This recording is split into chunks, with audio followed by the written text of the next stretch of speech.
If there were only one thing that determines the quality of your life, that determines whether you're generally happy or generally miserable, it would be this. If we think of this as a spectrum where on one end of the spectrum, you're joyful, you're at peace, you're enjoying life, you're having a good time, you're having good relationships and so on. And on the other end of the spectrum, you are having a bad time. Nothing is ever good enough. Everything is a source of problem. All the relationships are strained. Where you find yourself on this spectrum is determined by one factor above all else. On the misery side of the spectrum, there is entitlement. And on the joyful side of the spectrum, there is gratitude. This is something that I'm grateful I discovered a long time ago. Gratitude is one of the things that has been studied a lot in the field of positive psychology.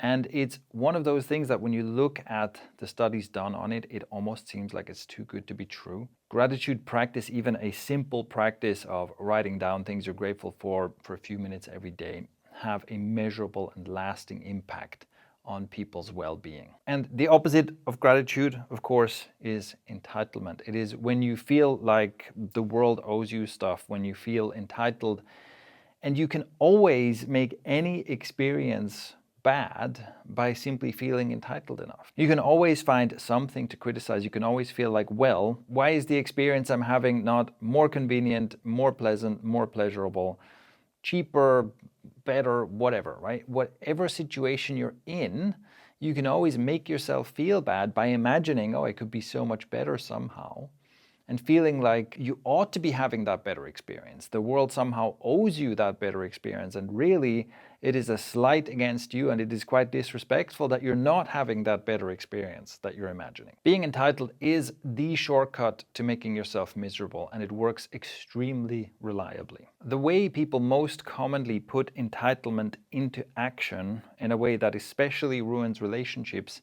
is through unvoiced expectations. There are many things that determine the quality of a relationship, but this is the most reliable way to poison any relationship. Have a bunch of expectations that you don't tell the other person about. The most powerfully ruinous of these expectations is the expectation that other people should be able to read your mind, that I should be getting from my partner or my friends or whomever what I need or what I want without having to ask for it, without having to let them know what I want. And then of course, if they fail to read my mind and fail to give me what I wanted without asking, that means they don't really love me and they don't respect me enough, and so on and so forth. On the other end of the spectrum, the way to turn this into action is through appreciation. Appreciation is an expression of gratitude, and it's something that you can do internally in your mind. You can take moments to appreciate things. And especially powerfully, and especially in relationship, you can externalize it. You can appreciate things out loud. You can appreciate whatever is happening, the food you're eating, the moment you're in, and do so out loud in front of other people, which kind of spreads the appreciation. It brings other people's awareness to, oh yeah, this is a really beautiful moment, a really beautiful thing that we're having right now. And you can appreciate other people. And this is super powerful to do. Try this out. Someone that you're in relationship with, this could be a romantic relationship or a sibling or whoever, for the next week, at least once a day, appreciate something about them out loud. Tell this person something you appreciate about them.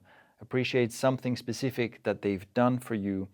Give them a sign of appreciation once a day for a week, and see what happens. Being grateful for things and appreciating things out loud and appreciating people out loud, expressing appreciation and gratitude for the things we enjoy, is one of the simplest ways to get more of what we want in life. And in that too, it's the polar opposite of entitlement and unvoiced expectations. This is the easiest way to stay in a constant state of victimhood, where nothing is ever good enough and it's everyone else's fault. For me, this is a beautiful and extremely useful model. It's such a simple way to look at one powerful, important dynamic in life. You can take this whole project of what it takes to live a good life and be happy and be joyful and not be suffering all the time, and break it down into one single spectrum, just one polarity, and you can always cultivate gratitude and appreciation to move yourself reliably towards this end of the spectrum.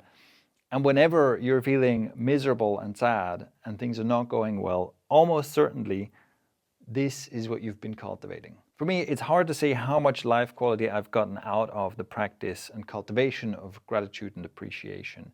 It's something that really shifted the needle for me very, very noticeably. And I've been doing it for so many years now that it's really hard to imagine or even remember what my life was like before. But needless to say, I warmly recommend this. One more thing I want to add to this that has helped me in general move my mindset towards this end of the spectrum is the following. I find it tremendously helpful to remember that I am mortal, that everything I have, every experience I've ever had, everyone I know, everything I've ever owned, everything I've ever done is all going to disappear. There is nothing in this life that I'm not going to lose. And it's often the moment we lose something that it puts it into perspective and we realize how much we really appreciated it and also how much we took it for granted. So bringing back to mind that I am going to lose everything, that everything is going to end, is one way in which I can gain some of that appreciation and that gratitude before the moment I actually lose it. And also, it reminds me that the world doesn't owe me anything. If I remember that I could have easily been born in a different time, in a different place, and experienced nothing but suffering for a brief moment of time, and then maybe death by starvation or something like that. That is absolutely possible. There are people to whom that has happened. There are people who had very brief, very painful lives. And that is proof in itself that the world owes me nothing. So I am lucky to be here. I am lucky to be alive. I'm lucky to still be breathing. And any measure of comfort I have in my life is a blessing. For me, when I remember this, it's a reminder that all of my entitlement is really made up. And just to be clear, this happens to me as well. In various ways, I find myself feeling entitled to things, taking things for granted. And this is the reminder that brings me back, that makes me realize this is just a story I'm telling myself in my mind. This is literally self-caused misery, self-caused suffering. Everything that I have is a gift. Every moment I have is a gift.